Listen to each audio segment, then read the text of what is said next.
Hello friends and family, শুভস কিচেনের আরেকটি নতুন পর্বে আপনাদের সবাইকে জানাই স্বাগত। আজকে আবারও চলে এসেছি মাটনের একটি অসাধারণ রেসিপি নিয়ে। তো আজকে আমি দেখাবো ধাবা স্টাইল মাটন কারি। একদম ঘরোয়া কিছু উপকরণ দিয়ে তৈরি হবে এই অসাধারণ রেসিপিটা। তো চলুন বন্ধুরা, রান্নাটা করা যাক।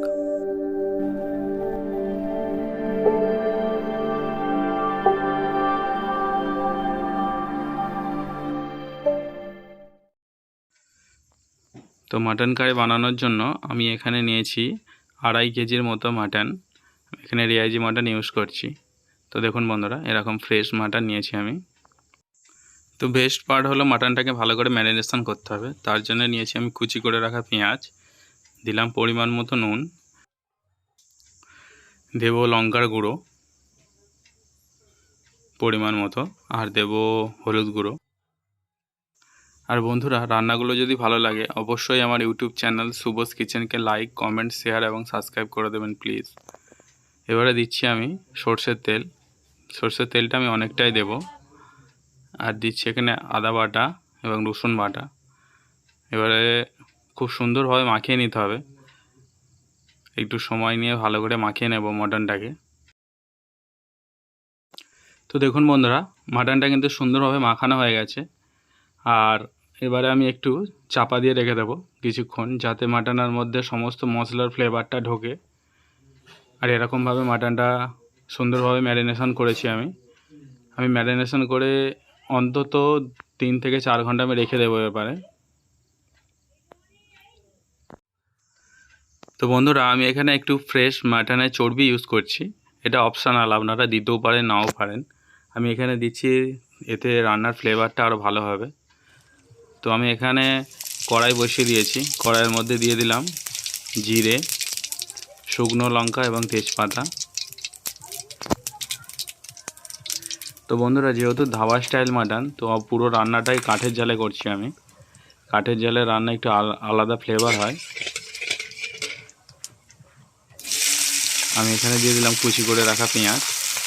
পেঁয়াজটা আমি সুন্দরভাবে ভেজে নেব।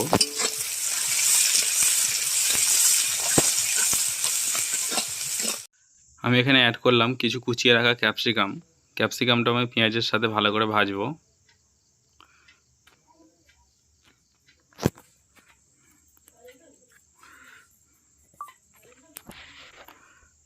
তো দেখুন বন্ধুরা, পেঁয়াজ আর ক্যাপসিকামটা মোটামুটি ভাজা হয়ে গেছে।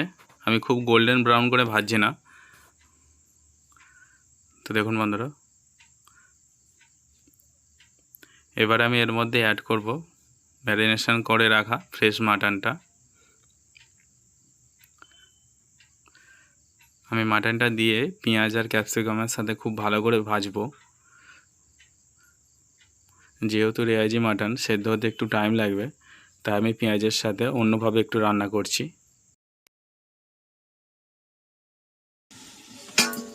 তো আমি এখানে ঢেকে দিয়েছিলাম। তো দেখুন বন্ধুরা, এরকমভাবে ঢেকে ঢেকে রান্না করতে হবে। আর মাটন থেকে কত সুন্দর জল বেরিয়ে গেছে। আর পেঁয়াজের রসে মাটনটা ভালো করে কুক হবে, এতে টেস্টটাও ভালো হবে। আর মাটনটার কুকিং টাইমটাও খুব ফাস্ট হয়ে যাবে। তো এবার আমি অ্যাড করব কিছু কুচিয়ে রাখা টমেটো এবং কাঁচা লঙ্কা। আবারও সেম প্রসেসে আমি নাড়বো আর চাপা দেব।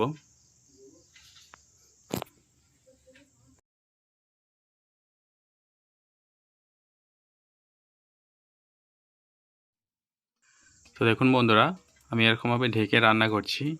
এতে কি হবে, মাটনের কুকিং টাইমটাও ফাস্ট হয়ে যাবে, আর মাটনের ফ্লেভারটাও সব ভেতরে থাকবে। আর কতটা জুসি হচ্ছে দেখুন মটনটা। আমি আবারও একটু ঢেকে দেব। এবার আমি অ্যাড করছি রসুন বাটা।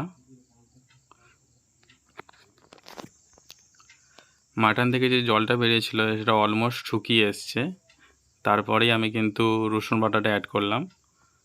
তো দেখুন বন্ধুরা, রসুন বাটাটা দিয়ে আমি ভালোভাবে নেড়ে নেব।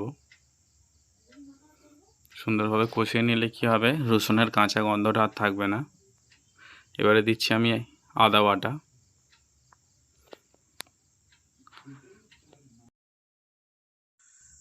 তো আদাটা দিয়ে আমি আরও একটু ভালো করে নেড়ে নেব। তো আমি এবারে অ্যাড করছি হলুদ গুঁড়ো, আমি দেবো কি একটু লঙ্কার গুঁড়ো, আর আমি এখানে ইউজ করছি কাশ্মীরি রেড চিলি পাউডার। এতে কী হবে, কালারটাও খুব সুন্দর আসবে মাটনের। আবারও সুন্দরভাবে নেড়ে নেব। তো দেখুন বন্ধুরা, আমি যেহেতু প্রথম থেকেই মাটনটাকে চাপা দিয়ে রান্না করছি, তাতে কী হবে, মাটনটা খুব তাড়াতাড়ি সেদ্ধও হয়ে যাবে আর মাটনটা খেতেও খুব সুন্দর হবে। তো মাটনটা কিন্তু অলমোস্ট কষানো হয়ে গেছে, আমি এবারে জল দিয়ে দিলাম। তো দেখুন বন্ধুরা, আমি একটু ঝোল ঝোল বানাবো মাটনটা।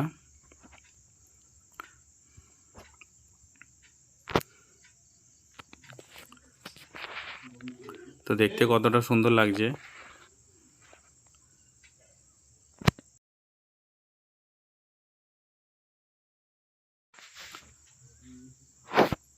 তো রেডি হয়ে গেল আজকে special item dhaba style mutton curry. গরম গরম এই রান্নাটা পরিবেশন করুন লুচি, পরোটা, নান বা ভাতের সাথে। আর রান্নাগুলো ভালো লাগলে অবশ্যই আমার YouTube channel শুভস কিচেনকে like, comment, share এবং সাবস্ক্রাইব করে দেবেন প্লিজ। আবারও দেখা হবে নতুন কোনো ভিডিওতে বন্ধুরা। টাটা।